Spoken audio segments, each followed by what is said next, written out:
Doing nice things for my wife, day 5. I hear it almost every day from my wife about how messy our backyard is. So I ordered the cheapest shed I could find on Amazon to throw all this junk we had in our backyard into. I'm genuinely curious on how long this job takes me, so I'm going to time myself. For this job, I hired cheap labor in the form of my kids, with their payment being their favorite candy, which came out to about $8. I figure that's actually a pretty good price after calculating it would cost me about $200 to pay someone to install it. I first start with putting together the base, and then the 4 corners on each side of the shed. Once I got into the rhythm of things, it was smooth sailing installing the door frame and starting on the roof. About 2 hours had passed, and I figure we were a little ahead of schedule, so I decided to reward the kids and me with a little lunch.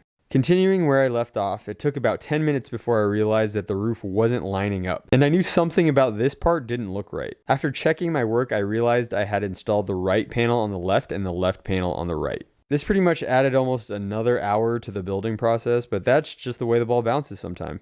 After making the correction, I start adding the panels one by one to the slanted roof. This part took about 45 minutes. I followed that up by assembling the door, which was a fairly easy process. The most rewarding part was screwing the door to the shed and imagining the look on my wife's face after she sees that our backyard is finally clean. This job took me about 6 hours, including a lunch break. Leave a comment saying if you think that's a reasonable amount of time to get this kind of job done.